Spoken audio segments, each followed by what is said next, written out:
Hey everybody, this is Danny. Gonna go over today a little bit about this guitar. I'll start with a little story. Back in 1984, I was in high school, um, and we had a band. I say we had a band because only one guy actually had any musical talent, and that was Mike. He was our guitar player slash singer. He tried to teach me how to play bass. I had a bass. I think it was I really want to say it was a Yamaha, but my memory is not very good of that time. Um, I really didn't know how to play anything other than the songs that Mike told me how to play. A kid across the street had a guitar he wanted to sell, and I didn't know much about guitars or instruments, but it seemed like a good deal. Um, I'd heard of Peavey. I had a Peavey amplifier. I had a TNT 150, I think it was, bass amp. And he had a Peavey guitar, it was wood grain. It wasn't that cool compared to the types of guitars that were popular back in the day, but it seemed like a pretty good deal, and he wanted 75 bucks for it. So I gave him the money.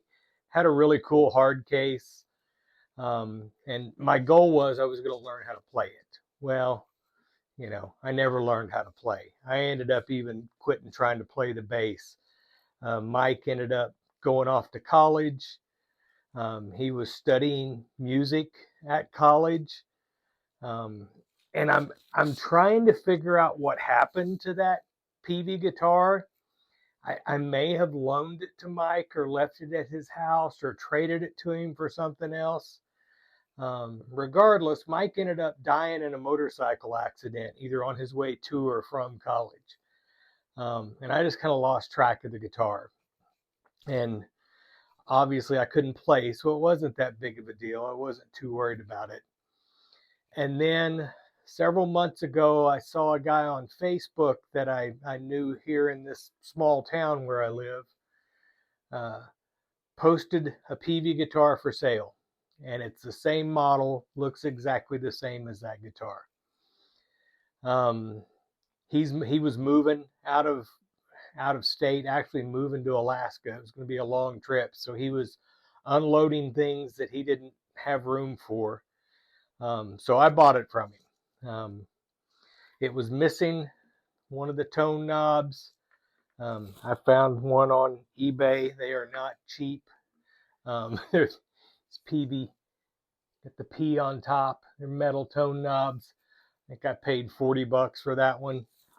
The bridge was completely kind of jacked up. Somebody had, I think, screwed the post in too far, started to pull the inserts up out of the body.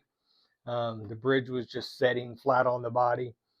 I got that stuff fixed like first thing, but I've never really gone through and done a setup. Um, I cleaned it up quite a bit because it was pretty dirty, but the frets definitely need some work, and I will probably level and crown these frets today.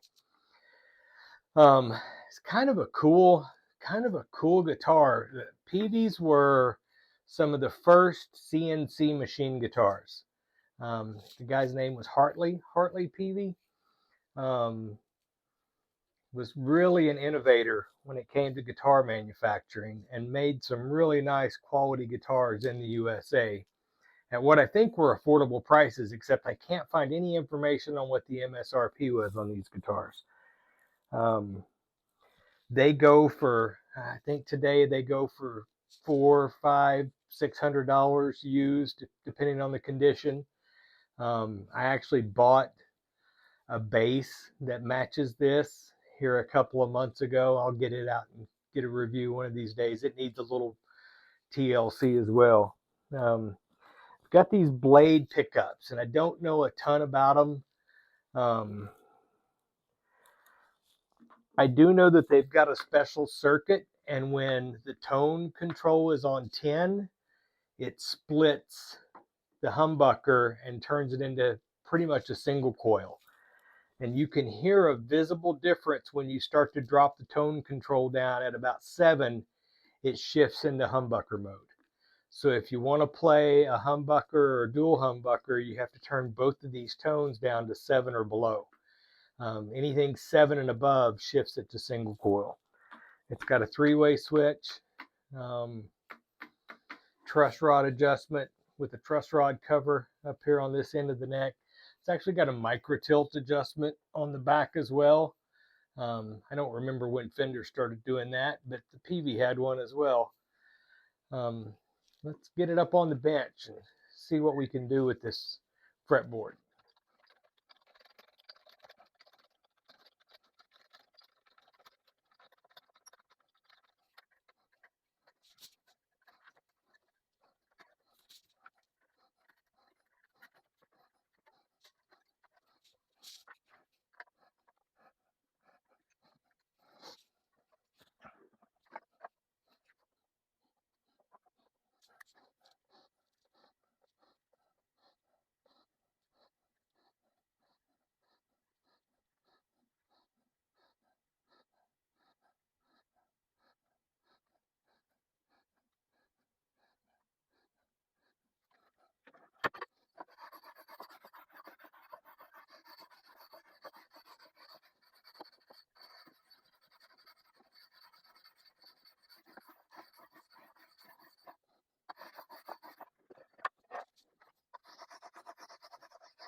See if maybe you can tell.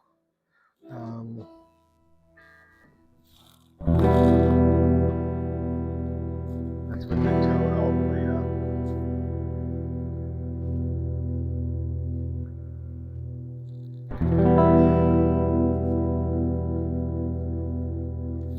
Down about 7. You may not be able to hear it on the recording, but the noise level goes down quite a bit. Like right there, it's single coil. I can clearly hear it. And when I shift it down, it switches into humbucker and gets quiet again. The bridge, it's a pretty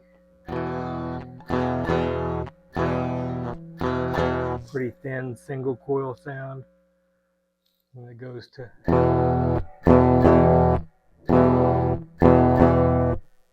yeah, obviously a difference there. I think the fretwork turned out pretty well. I think it's going to be okay.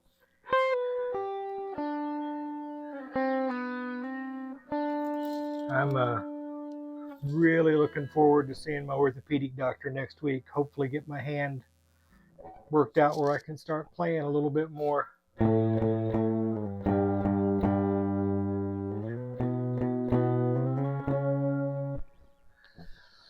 Because this is no fun.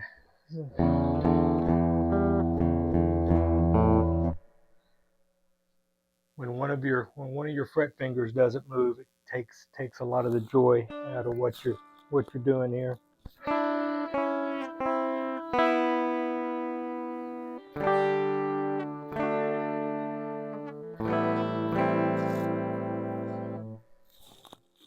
I like it. Pretty happy with it. Need to clean up those knobs a little bit better. They've got, probably 40 years worth of dirt and grime in the grooves on the edge.